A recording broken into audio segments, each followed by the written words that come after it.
Our next inductee is Patricia Smith Robinson. Pat Robinson graduated Coleman High School in 1957. Some of you may fondly remember the 1929 Model A Ford she drove to school. Anybody remember that? Maybe.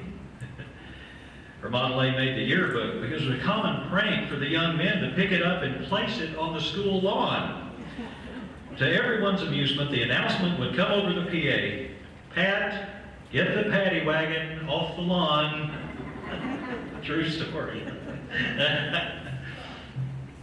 Leaving all of the shenanigans behind after graduating high school, Pat immediately began her career in the business world in Abilene, Texas, where she went to work for Choate Enterprises.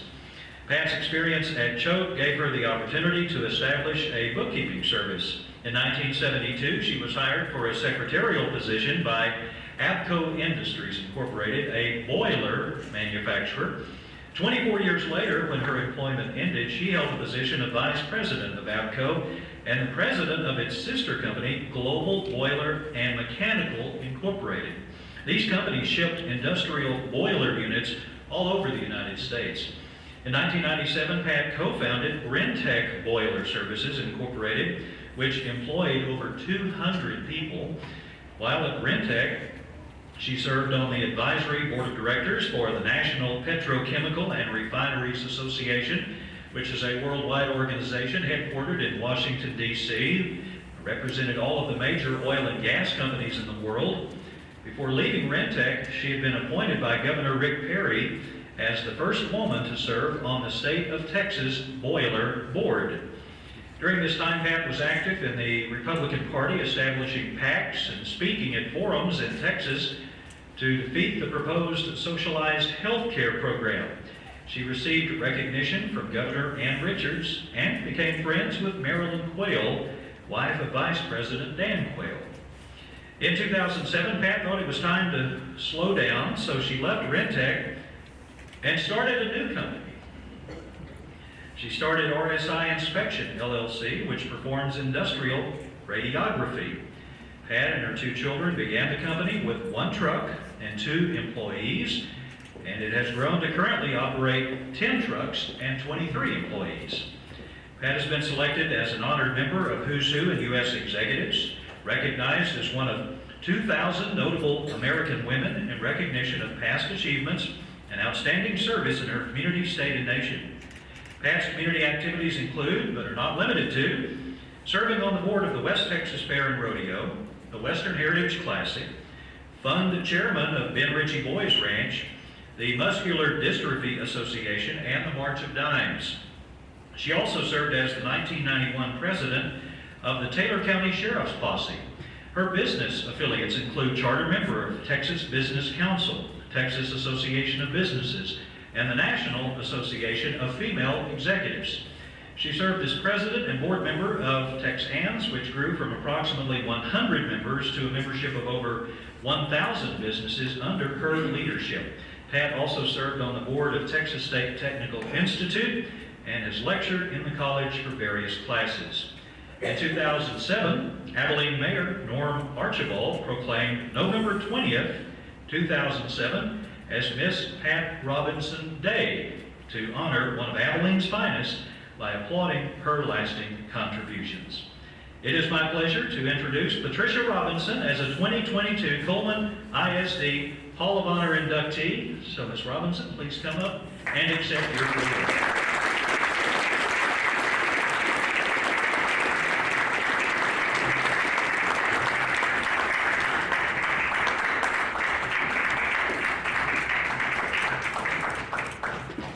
Thank you. It is such occasions as this that I can never find those perfect words to express how I feel. And Mr. Dye is no exception. So I'm not even going to try. But I do want to say thank you to those who have bestowed this honor upon me. I am truly honored. Sitting at these 2 tables right here is my family. My sister Ann, my son Mike and his wife Suzanne, my daughter Misty and her husband Philip. The second table back is my youngest granddaughter Lacey, her fiance Trey, my youngest grandson Dustin, and my grandson Nelson, his fiance, and my oldest granddaughter, Amber. I so love you. I so wish I could find those perfect words, but they just don't exist. But it means so very much that you're here. A month or so ago, I was watching a Western, and it's where this cowboy was fixing to be in a gunfight. So Black really wasn't going to survive because he's so outnumbered. So he was telling this woman how he would like for her to dispose of his horse, his saddle, and other belongings. And I'm really not that scared. I just have this breathing problem. But anyway, he was telling her how he would dispose of his belongings. And after telling her, he said, if you'd like, I can do pen to paper because I can read and write. And then told her with pride, I've had some schooling. 100 years plus, many years, that era has passed. But since millions of boys and girls have walked across the stage to receive their high school diploma, feeling that same pride of having some schooling. But I perceive that pride has been diminished due to a high school education being devalued. Students today are told a high school education isn't enough, that you've got to have a college education. And this is true for chosen careers such as doctors and educators, engineers, etc. But I want to stop right here because I want to make sure there is no misunderstanding. I have the highest regard and the greatest respect for each of you who have overcome the challenges, made the sacrifice of time and money, and a minimum of 4 years of your life to earn a college degree. That is to be admired, and I admire it greatly.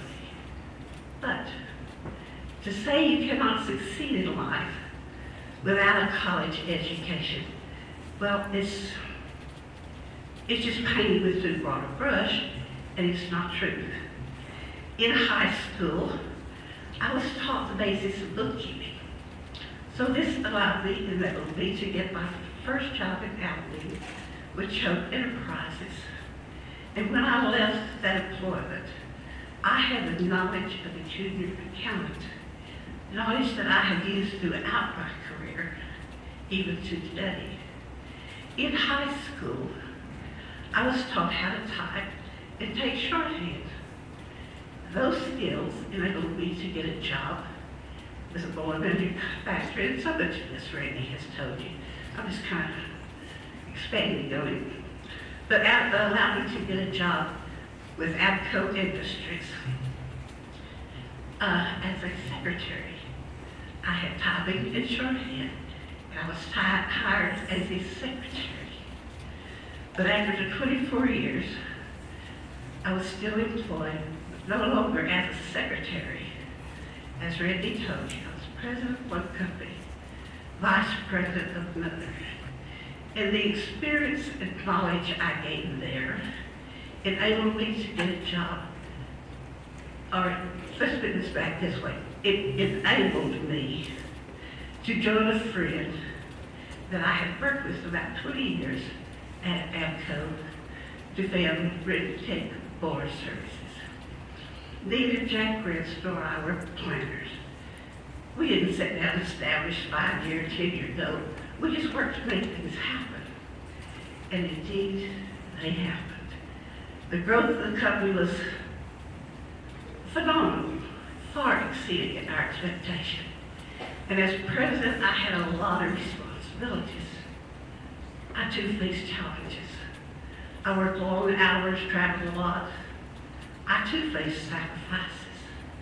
And after 10 years at Tech, I was approaching the age of 70. So I knew it was time to slow down, but I didn't want to stop. So I sold my stock in Rentec, which secured me financially the rest of my life, and enabled me to start a company for my children. As Randy told you, we're an industrial radiography company, and we've been in business now for, 14 years? 14 years. Mike and Misty manage the day-to-day operation. My Aunt Suzanne, my daughter-in-law, she works in the office. My oldest grandson is our lead technician. Me, I just go in when I want to. I've had a good life. Yes, there's been challenges, and there have been sorrow when I lost my youngest son. But in all, it's been a good life. And I think you'll acknowledge it's been a successful life. And it all started when I graduated from high school. Knowing the basics of bookkeeping, I how to type. Bring me some water, please. How to type and take shorthand.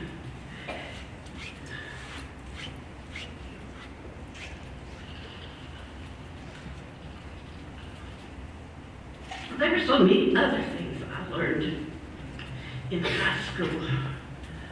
For example, we'd have to read a book, and then we would write a report on that book.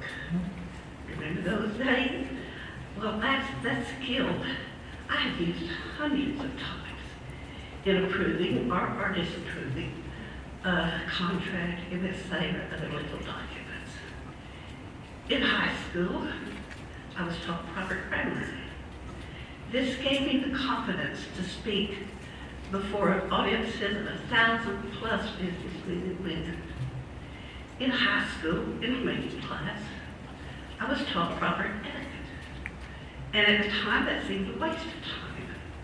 But years later, it made me comfortable sitting in the environment at a formal dinner with very wealthy, influential people, because I knew how to use those 8 pieces of silverware in front of me.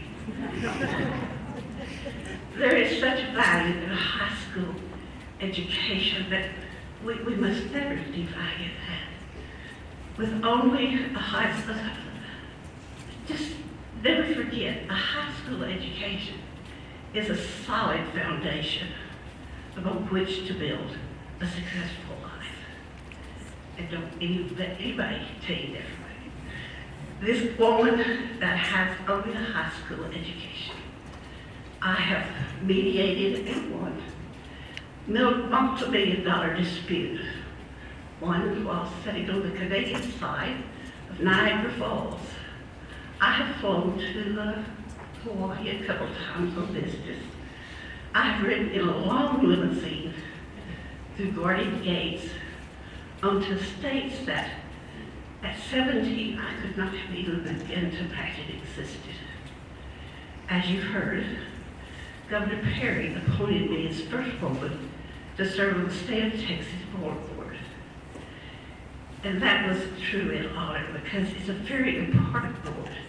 It governs and regulates every board in the state, and there are a lot of states. As Randy said, the mayor declared the day as Pat Robinson Day. I have danced in arbor balls. I have been on first name basis with many senators, representatives, a couple of governors. I've attended backyard barbecues with a small group of friends and acquaintances. One couple who in time would be the President and the First Lady of the United States. Now, please believe me when I tell you nothing I have said was to brag. Everything I have said was an accolade through the education I received at Coleman High School. Thank you again for this honor.